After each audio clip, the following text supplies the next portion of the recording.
دين إسلام أرغن وانجالا فضل رب العلا دين إسلام أرغن. بسم الله الرحمن الرحيم. الحمد لله رب العالمين وبه نستعين على أمور الدنيا والدين ثم الصلاة والسلام على خير الأنام نبينا محمد وعلى آله وصحبه أجمعين. أما بعد، السلام عليكم ورحمة الله وبركاته. هردفتوني Tv Hamiltan كان بيا كيسا كان بيا ألا بكجرتن هندتو نجين ربي إسنين رهاجراتو إسنين جتا هرّا يو ربي فده متدري أكان برباتشسا في أكان ياتشسا كيرونو تكيسا جروكنا ورسمتاته واي بيا كينيا واي أمنتا كينيا كانوا كيسا تهامتو متدري Oromummaafi Islaamummaa jedhuun keessummaa keenya wajjin qabannee isiniif dhiyaannee jirra. Mata dureen kun ergaa maalii qaba? Oromoo fi Islaamummaan walitti dhufeenya maalii qabu? Garaagarummaa maalii qabu? Ka jedhu barreessaa kitaabaa fi akkasuma daa'ii injineera keenya Ustaaz Gaalii Abbaaboor qabannee isiniif dhiyaannee jirra. Jalqaba irratti Ustaaz Gaaliin maqaa isaanis nu ibsanii sana booda إن شاء الله سجنتاتك التي لن كنسين تهاجون. بسم الله الرحمن الرحيم. الحمد لله رب العالمين والصلاة والسلام على أشرف الأنبياء والمرسلين نبينا محمد وعلى آله وصحبه وسلم أجمعين. أما بعد، السلام عليكم ورحمة الله تعالى وبركاته. قالتهم بولسك يا مبارك آدم أنا مكانك يا غالي أبابور أبا قومان جرما دالون نسبي جمع جماتي bakkan yeroo dheeraa jiraadhes bakkan itti guddadhes bakkin baradhes hojiinis jimmuma keessa baay'ina booda kana reefi gara handhuura Oromiyaa kara Finfinnee dhufe malee yeroo dheeraa jimmumattan dabarse muuxannoon hojiin qabus jimmumarra baay'inaan. Maqaan keessan kun Gaalii Abbaaboor kun abbaan boru maqaa madhamoo kuniyyaa? Abbaaboor abbaa guumaa aadaa gara Oromoo gara dhihaa keessa keessuma Jimmaa fi Iluu Abbaaboor namni tokko yeroo guddatee fuudhee jedhee maqaa ijoollummaatiin hin waamamu.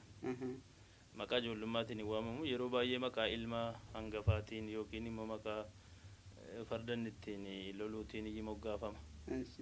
Sababa kana namni sila yeroo garii namni Muhammad jedhamu maqaani kabajaa isaanii beekama akka Jimmaatti. Abbaa Garoo jedhama. Namni Muusaa jedhamu yeroo guddatee maqaan isaa Abbaa Simalfaan jedhama. Kara Jimmaa kana Iluu Abbaaboor keessatti homti kun maadeffatamaa. Istilaahuma irratti walii galamaadha maqaadhaan kennaman kun. Kuni beekamaadha, namoonni hundi isin beekanu ta'a. Kan hin beeknes ni jiraatu. Yeroo garii aadaan jiru akkuma aadaa Islaamaa irratti maqaa ilmaatiin moggaasuunis jira. Ilma hangafaati kan kee fakkeenya ilmi kee hangafaa tokko yoo Bakrii jedhamee abbaa Bakrii jedhamee akkasitti waamamuun ni jira. Inni kun aaduma Islaamaa keessa jirudha. Yeroo gootota keenya warra amma jaarraa lamaan tokko duran turanii farda ittiin lolaa turaniin baay'inaan beekamu. Maqaa farda isaaniitiin moggaafamu. Fakkeenya Limmurratti abbaan Bogiboo farda Bogiboo jedhamu yeroo dheeraa lolaa turanii mootummaa Limmuu sana dhaabuudhaa fi hundeessuudhaa fi sababa sana maqaa isaanii isa ijoollummaa ibsaa jedhu dhiiseeti uummanni abbaa Bogiboosa jedhu waamaa ture. Fakkeenyaaf namni mootummaa Jimmaa kana fidee sadarkaa amma jirutti hundeesse Jimmaa Abbaa Jifaar Sannaa nama jedhamu ture. Sannaan kun farda Jifaar jedhamu qaba ture. Jimma sanaan dura Jimmaa Kakaa jedhamee beekama. Jimmaa Kakaa jedhamee beekama.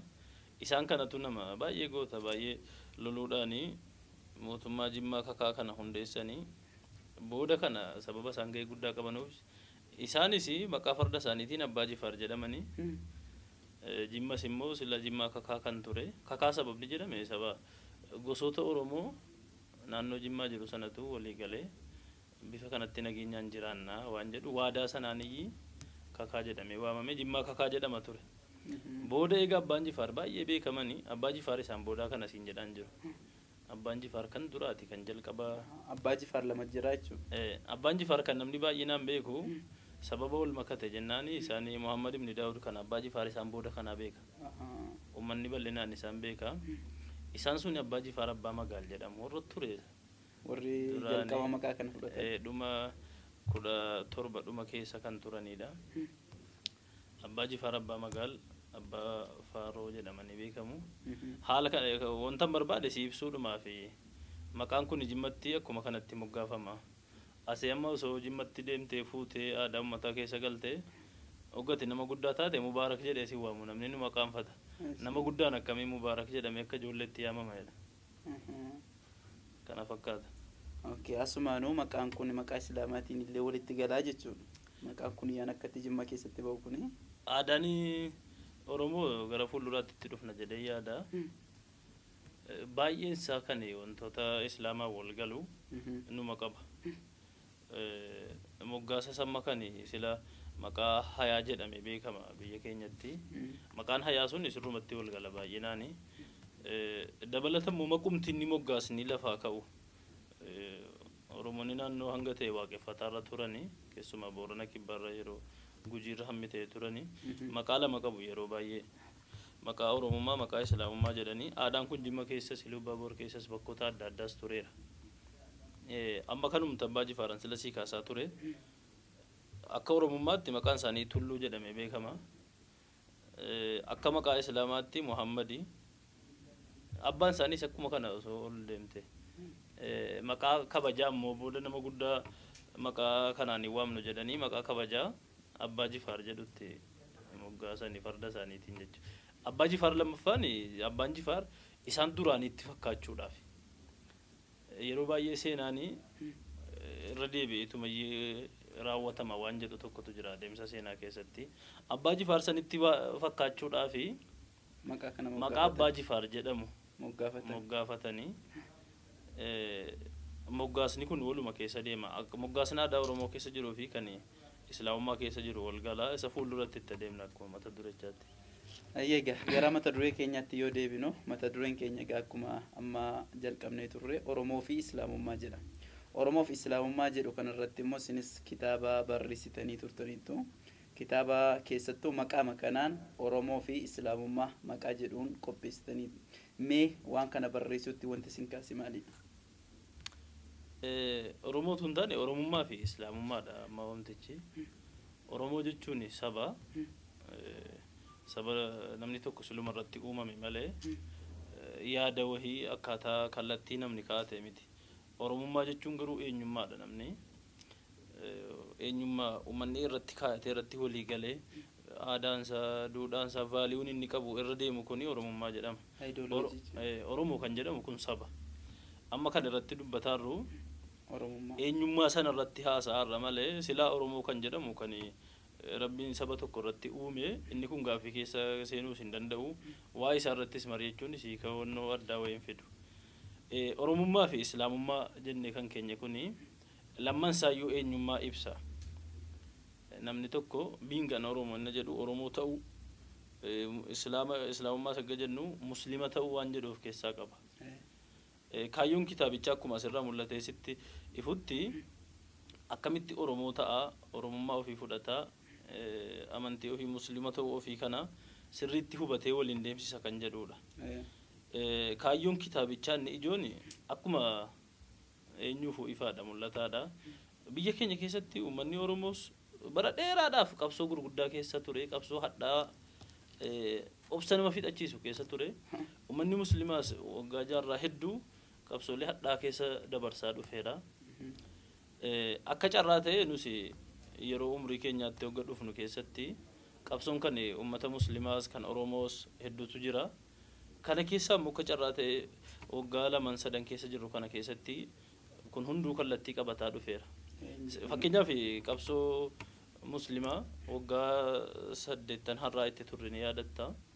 dhiibbaa mootummaa wayyaanee fidee dirqiidhaan Islaamummaa dhiiftanii amantii ahbaashii an haaraasinii fide fudhattanu malee jedhee meeshaadhaan nu dirqisiisaa ture. isa kanan fudhannu jechuudhaan mootummaa sanitti qabsaa'u eegalle qabsoon kun ittuma fufe. osoo qabsoo sanaan jirru dhiibbaan kallattii Oromummaatiin immoo hoogganutti dhufu bakka baay'eetti qabeenyi keenya saamamee eenyummaan keenya tuffatamee keessumaa naannoo Finfinnee kana kan ijoo ta'e ka'e yeroo amma maastar pilaanii naannoo Finfinnee kanarratti uummanni Oromoo bakka hundaa qabsootti ka'ee ture. Qabsoon kun dhufee kallattii qabateera lamaan isaatu hooggantoota gurguddoos oomisheera. Akka muslimaattis hooggantoota ciccimoo osoo hooggananii biyya tokko gara fuulduraatti ceesisuu danda'an oomishee akka immoo qabsoo Oromoottis hooggantoota yeroo hammaayyuu biyya hoogganaa jiran gurguddaa fuulduratti baasuu danda'eera. Yeroo kana laaltu uummannis hooggantoota kanaa wajjin hiriiree kan inni duukaa deemu ni argita. Garuu haa ta'u hanqina hedduutu mul'ata uummata biratti. Hubannoo gahaa keessumaa namootni eenyummaa kana lamaan qabanu keessaa hanqina wahiitu argama. Hanqinni kun qaawwa wahii uume. Sababa qaawwanni uume kanarraa ka'uudhaan yeroo garii qabsoon kan lamaaniitu sanni duuba deebi'u argita. Yeroon isaatti dheerata yookiin yeroo dheeressa firee kennee firee sana nyaachuudhaaf yookaan immoo qabsoodhuma sana duuba deebisa. Firee sila argameyyii deebisee nama duraa balleessa. Kun immoo qabatamaan qabsoo kan Oromoo keessattis ni argaarraa qabsoo Islaamummaa keessattis uumaa argaa jirrudha. Kanarraa ka'uudhaan maali qaawwi kun jedhee yeroon taa'ee xiinxalee kitaabolee tokko dubbisu qaawwi tokko eenyummaa kana lamaan uffatee nan laalu namoonni gariin keessumaa yeroo qabsoon Oromummaa ho'ee jiru keessatti ati saba keetiif qabsooftee saba kan kee kana gabrummaarraa gara bilisummaatti fiduu miidhaa keessaa hacuuccaa keessaa baasuu kana akkuma waan dhiphina sabaa wayiitti sabaan of tuuluu wayiitti isa sabaan of tuuluu isa kan Islaamummaan dhowwetti fudhachuudhaan inni kun Islaamummaa keessatti hin eeyyamamu. Kanaafuu inni kun hin ta'u amantii koo faalleessa jedhee kan baqatu argita. Akka waan Islaamummaa keessa isa baasuutti. Maalirraa ka'eeti hiika qabsoo kana sirriitti sin hubanne sabaan of tuuluu waan jedhu kana yookiin mu'asabiyyaa waan afaan Arabaatiin jennu kana hiika isaa hin hubanne. Yeroo baay'ee amma yoo dhageessu magaalota gurguddaa keessatti daawaan zareenyinna jedhu yeruma hunda godhama. Hiika isaa eenyutu nama ibsee zareenyinnati jechuun baay'ee humti hadiisaan kalimaan zareenyinnati jedhamu wayii tokko hin jiru. Walumatti dhiyeessitee wahii waan fakkaatutti hiikachuu yoo ta'e malee. Isa kana namni hiikti isaanii sirriin maali? Akka Islaamaa keessatti waa'ee saba keetii irratti kanatti qabsooftu isaaf jecha kanatti hojjettu isaaf jecha kanatti carraaqtu isa kamtu deeggarama isa kamtu dhowwamu humti jedhu waan adda hin beekneef hundi isaatu sabaan of tuuluudha kan inni baqatu argita. Kun kutaa bal'aa tokko ta'uu danda'a. Gareen lammaffaan immoo gareedhuma Islaamummaan kun saba kan kun harkatti dhiibaa. Bilisummaa saba kootii faalleessaa. Akkan saba kootiin hojjenne na godhaa. Kanaafuu amantiin kun dhiifamuu qaba yookiin ittiin lolamuu qaba jedhee nama muslima ta'e Islaamummaarraa baqatus ni argita. Gara sabummaatti deebi'ee. Gara waan Islaamummaa fi sabummaa wal faalleessu se'e Islaamummaa fi Oromummaa wal faalleessa se'eeti kan inni irraa baqatu argita. Achi ka'ee kutaan guddaan tokko immoo walakkaa kanatti dhama'ee kallattiin harkaa bada. Kallattiin harkaa badee walakkaatti hafa. Gabaabinuma maal ta'e saditti baane jechuudha amma. Saditti kutaan tokko Oromummaa koon filadha jedhee inni tokko Islaamummaa koon filadha jedhee inni kaan immoo lamaanuu ni jaallata sirriitti hubannee hubannoon qabuudha mee walakkaatti hafe. Baay'ee inni kun amantoota biraa keessattis akkuma kan argamuutu mala. Warra hordoftoota amantii kiristaanaa kaan keessas. So kanaafi furmaata ta'a. Fallisa kana maal fakka hubannoodha isa jedhu irratti hundaa'eeti. Kan barreessuutti sin kaasee jechuudha. Egaa kaayyoon kitaaba kana akkuma maqaa isaarraa hubatamaadha natti fakkaata. Maaliif Oromummaa fi Islaamummaa jedha. Hayyoonni gurguddaan keessaa nu sabaan Oromoo warri ta'an Islaama ta'a. Yeroo baay'ee biyya kana keessatti miidhaan adda addaa mirgi isaanii sarbamuun kan irra gahaa ture. Sababoota kana lamaaniif sababa kana lamaan qabaatee jennaan keessaa yakka lama gurguddaa baatee jira jechuudha. Nam tokko Islaama ta'a yoo Oromoo ta'ee jedhee ilaalcha addaa qaba. Sirna kanaan dura darbee keessatti akkuma isin fakkeenya kaasuudhaaf. Kanaaf deebii kennuu ni danda'a jechuudhaan barreessitanii jechuudha akka ibsaa jirtanitti. Inshallah kanaaf deebii ta'a jedhuudhaayyuu namoonni kun wal qooduu dhiisanii qabsoo waliinii irratti gaafa ajandaa waliinii qabanu waliin qabsaa'u. Ani amma Oromoodha amantii muslimaa gaafa qabsoon kiyya dhimma Oromummaa irratti ta'u Oromoo tokko kan amantiin isaa musliman taane waliin faayidaa waliin argachuudhaaf waan waloo sana walii qabsaa'uudhaaf sababa amantii kanaa isa sana diina godhadhee irraa baqachuun qabudha. Islaamummaa sinna laaltu akkasuma nama muslimaa tokko kan sabni isaa Oromoon taane gaafa ajandaa waliinii qabnu haala kamii waliin dalagna dhimma islaamummaa irratti gaafa waliin hojjennu osoo sabummaan kiyya nan daangessin isaa wajjin wal qabee qabsaa'amuu waliin hojjechuu qabna isa jedhudha. Isa kanaatiif immoo akka fuula kitaabaa irratti akkuma mul'atu namoonni kanaaf fakkeenya ta'anii waan kana irratti sirriitti hojjetaniyyuu oromummaa isaaniitiifis islaamummaa isaaniitiifis hojjetanii namoonni akka fakkeenyaatti asirra kaa'aman ni jiru. Beekamaadha namoota hedduu kumaataman lakkaa'amu jira garuu akka fakkeenyaatti namoota murtaan asirra kaa'uuf yaalleerra. Gahee isaan hojjetan maal akka fakkaatu asirratti inshaallah fuulduratti ni ibsina amma yeroo dhume na fakkaata. دين إسلام أرغن وانجالا فضل رب العلا دين إسلام أرغن دين إسلام أرغن وانجالا فضل رب العلا دين إسلام أرغن boqonnaa booda walitti deebinee jirra. Boqonnaan dura kan nuti wajjiniin haasa'aa turre kaayyoon kitaaba kanaa maalidha ka jedhu irratti ergaa bal'aa ta'ee irraa fudhanneerra ustaaza keenya irraa. Amma immoo kan nuti irraa haasofnu moggaasni kitaaba kanaa maaliif maqaa kana fudhate ka jedhu irraa haasofnu. Ustaaz maqaa kana maaliif filattan kitaaba keessaniif? Bismillah. Maqaa kana sababni filanneef akkuma sila kaayyoo irratti dubbataa turre namoota eenyummaa kana lamaan qaban namoonni eenyummaa oromummaas uffatanii jiranu kan amantii islaamummaas uffatanii jiran kuni haala kamiin eenyummaa kana lamaan wal dandeessisanii waliin deemu akka sila kaafne namoonni gariin egaa waliin galu islaamummaa fi oromummaa waliin galu jedhanii kan wal faallessa jedhanii kallattii tokko qabatantu jiru jennee jirra miti. Nuti waliinuu qabsoomneeyyuu bakka gahuu dadhabaarraa gaafa immoo kanaan wal faallessa jennee wal qooduu jalqabne cihaatuman jiru rakkoo keessa jiru irras tarkaanfachuu danda'an jiru. Isiinuu hin jirtu isiinuu mana hin jirtu jedheedhani namichi niitii gabaabduu fuudhee gaafanne bakkee mana galu hin jirtu mana. Isiinuu hin jirtu isiinuu mana hin jirtu jedheedhani. Nuti tokko taaneeyyuu hojjetanii fuuldura ce'uun rakkisaadha yeroo ammaa. Kanaan wal qoodnee immoo yoo jenne fuulduratti tarkaanfachuun baay'ee ulfaata. Kanaaf namootan eenyummaa oromummaa qaban kan islaamummaa uffatanii jiran kuni akkamitti tokkummaa isaanii kana cimsatanii faayidaa waliinii irratti waliin hojjetudha. Amma akka gaaffiitti kan asirratti yeroo baay'ee ka'uu danda'u oromummaa gaafa jennu namoonni oromoon taane amantiin islaamaa jaran laallatu gaafiin jedhu isaaf hin deemaa jirayyuuti. Nama tokkoffaa oromummaa fi islaamummaa gaafa jedhu islaamummaan kan addunyaa kana hundaati kan saba kana hundaati. Gaafa oromummaan hojii walitti qabsiifamee jedhu gaaffiin nama keessatti uumamu kanuma oromoo duwwaa godhuu islaamummaa akkasumas oromummaas kan islaamaa qofaa gochuu zaranyinnetis afaan amaariffaan jedhamu yookaan gosummaa isa jedhamu kana namni kabarii masaa kana ilaalee waa shubahaawwii keessatti hin uumamu ka jedhu gaaffii isinii dhiyeessu kan ture. Anuu isuma sanan ilaaleetti adeemaa jira. Gaaffii gaariidha. Gaafa oromummaa fi islaamummaa walitti finnu nuti eenyummaan kun lamaan wal akkamitti wal simatee waliin deemaa haasa'uuf jirra malee eenyummaa oromummaa kan islaamaa keessatti kan islaamaa oromoo keessatti daangessuuf miti kaayyoon keenya. Akkuma ati beektu islaamummaan ummata addunyaa kanarra jiru hundaaf ergame. Namni dhugaa isaa kana xiinxalee hubatee isa fudhatee hunduma isaatiif qajeelfamaa nama didimmoo kan isa gaafatu rabbitu isa gaafata. Islaamni wama arsalnaaka illaa rahmatan lil aalamiin.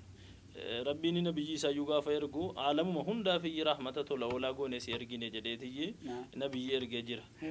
Gaafa dhufu saba kamuu filatee hin dhufne. Saba kamuu jalqaba gaafa bu'u makkatti bu'ee kitaabni isaa afaan arabaatiin bu'u malee aalama hundarrattuu ergameedha. Eega isaaniitii nabiyyiin booda isaaniitii ergamu tokkollee hin jiru amantii hanga guyyaa qiyaamaatti itti fufuudha ilaa yarith Allahu al-ardha man alayha hanga rabbiin ummata kana addunyaa kanarraa kaasuutti amantii itti fufuudha. Ummata oromoo qofaaf waan ergameeyyuu miti inumaa kitaabni isaa kan buufame afaan arabaatiin ibaadaansa baay'een isaa kan inni geggeeffamu afaanii arabaatiin haa ta'u qabatama biyya keenyaatti immoo yeroo as deebitu namoonni keenya Oromummaa fi Islaamummaa sirriitti walitti hidhu biyya keenya baay'ee godinooti keessumaa naannoo musliimooti ni baay'atanutti nam tokko Oromoo jechuun musliima jechuudha musliima jechuun Oromoodhuma jechuudha kanumaan beekama biyya keenyatti yeroo baay'ee kan walitti hidhamu Amaara jechuun kiristaana jechuudha kiristaana jechuun Amaara jechuudha inni jechuma beekamaadha Amaara jechuun amma naannoo Jimmaa fa'aatti of fudhannee ilaalle kiristaana jechuudha gabaabinuma Jimma qofaa miti bar naannuma Amaaraa mataa isaatti akkasi Amaaruma keessatti naannuma Amaaraa mataa isaatti Amaara jechuun nama amantii kiristaanaa hordofu jechuudha kan beekamu amma biyyoota booda kana saba ta'uunsaa ibsamaa dhufe malee ammayyuu yeroo dhiyeenyaa kana yuugaa fi guddaa taara saba amantiidha jechuudha Amaara kan jedhu kuni Amaaruma fakkeenya uummatuma isaaniitti Amaaraa si gaafa jedhamu eenyuun birattu foon kiristaanaa jechuudha beekamaadhuma isa kana irratti waliin dhabu eenyuun akkuma kana jechi Oromoo jedhu jechi Islaama jedhu godinaalee Oromiyaa baay'ee keessatti Oromoo jechuun Musliima jechuun Oromoo jechuudha sababni isaa walitti hidhanii fi beekamaadha hundeetti walitti hidhannaa wayii hin qabu kun beekamaadha garuu sababni isaa walitti hidhuu danda'aniif ummanni Oromoon baay'een isaa Musliima ta'eera dhibbentaan 70-80 Musliima ta'eera afaan isaanii kanas afaanuma Islaamaa jedhanii beeku aadaan isaanii baay'eenis Islaamaan naqee wal gala jiruun isaanii jiruuf jireenyi isaanii baay'een Islaamaan naqee wal gala kan uummata Oromoo kun sababa kana eenyummaan kun dhufee walitti galee sirriitti walitti madaqee wal fudhate amma aadaan Oromoo baay'een isaa kan Islaaman faallesinitti caala baay'ee wanna sirriitti ibsine dubbannu aadaan sabaaf sablammii kamiitu aadaa gaariis aadaa badaas of keessaa qaba aadaan inni badaan suni kan saba kamii keessattuu ni jibbama aadaan gaariin kan saba kamii keessattuu ni deeggarama kan Oromoos ta'u kan abbaa kan Amaaraas kan saba fedhees ta'u garuu yeroo finne madaallu aadaa saba Oromoo baay'een isaa aadaa gaarii aadaa Islaamummaa wal galu wayii ta'ee jira sababa kana uummanni kun fidee walitti hidhee jira nuti garuu Islaamummaa fi Oromoo akka kanatti gaafa dubbannu Islaamummaan kan saba Oromoo qofa biyya kanatti jechuutii miti akkamma durii ati kiristaana ta'uu fi Amaara ta'uu qabda qalmi kan keenyaatamuuf abba torba wayii Amaarumuu qabda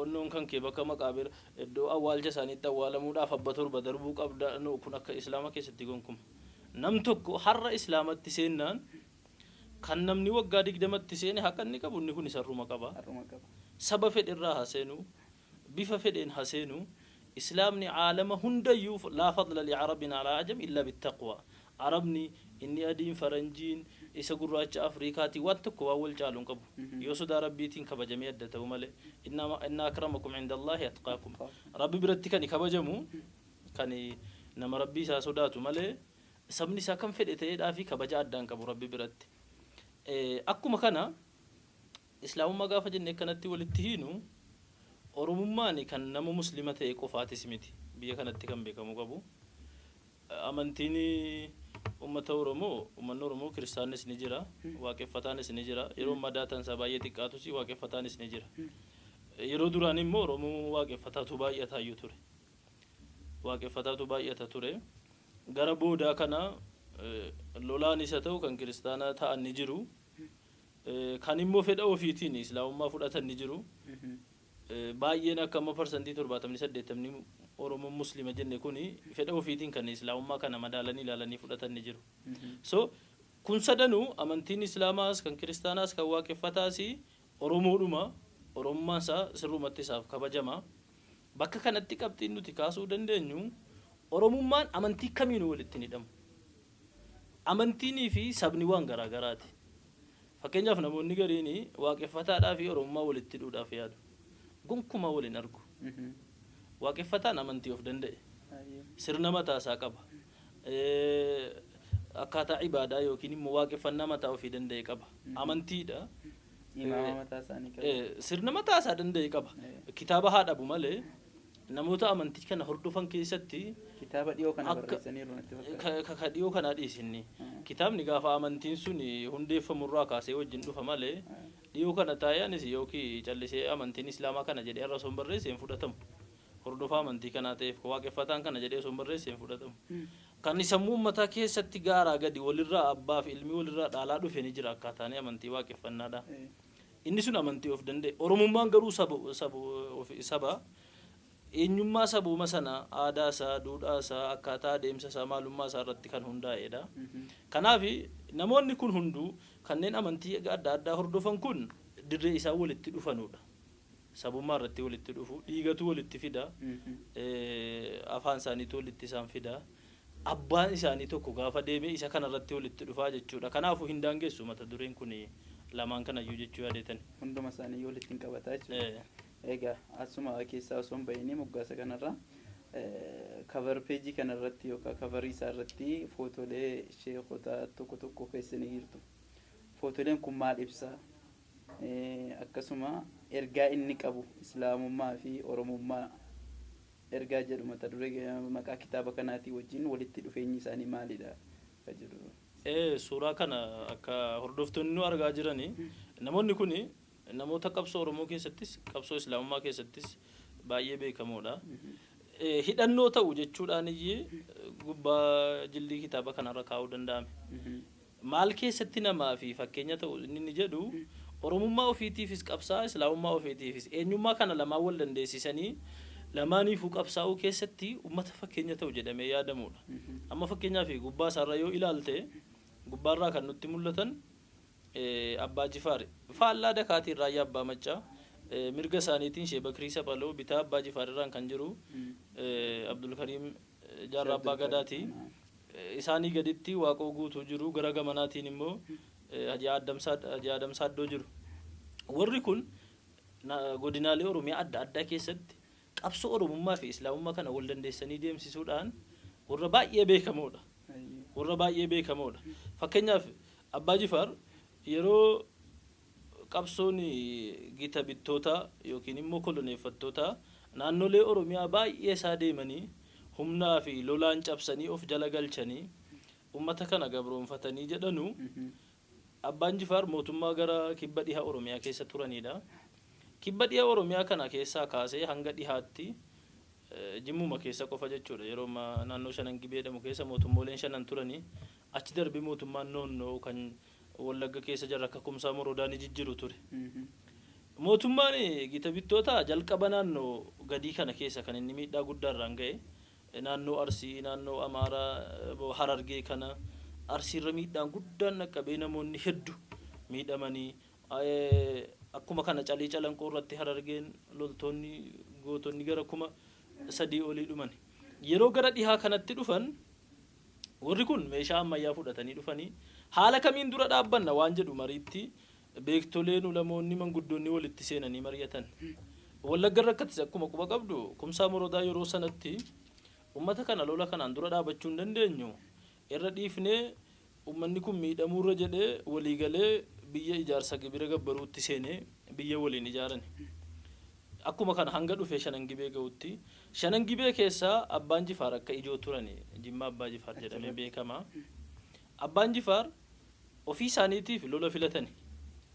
Inni lola jedhanii obbolaa isaaniitiin mari'atanii jennaan manguddoonni keessumaa Abbaa Dikoo Baabiloo kan jedhamanu sheekonni guumaa manguddoonni hundinuu lolli hin ta'u sa'aatii kanatti jedhanii murteessan. Maaliif warri kun dhukaasa ammayyaa yeroo sanaa fudhateetii qabee dhufe.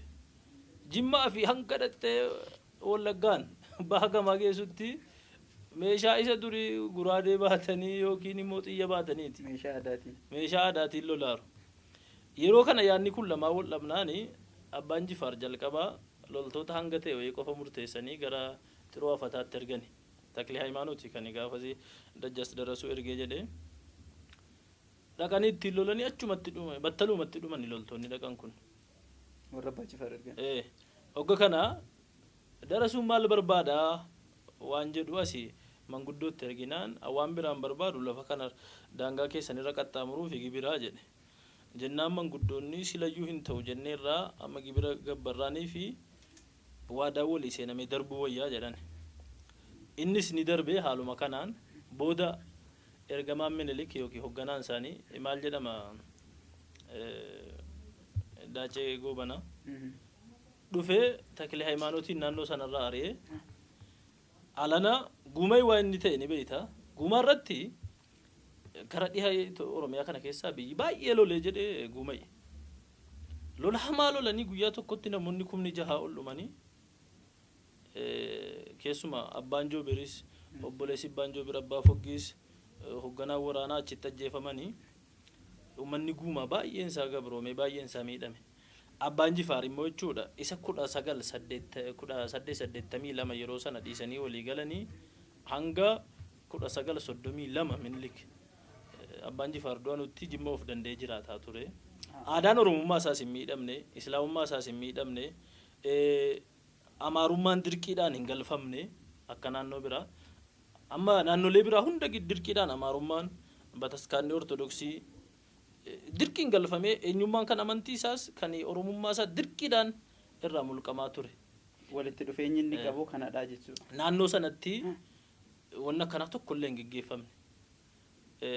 Qarshiin hangi ta'e ba'uu baheera sanaan ala garuu waggaa 50 eega naannoleen Oromiyaa biraa miidhaan guddaan irra ga'e naannoon Jimmaa tikfamee ture. Booda bara Haile Sillaasee keessa dirqiidhaan wannoo fidee achi kaa'ee abbaan Jifaar duunaan akaakayyuun abbaa Jifaar abbaa Joobir kan jedhaman bakka bu'anii turanii garuu isaanii walii galuu hin dandeenye haala kanaan darbee jechuudha.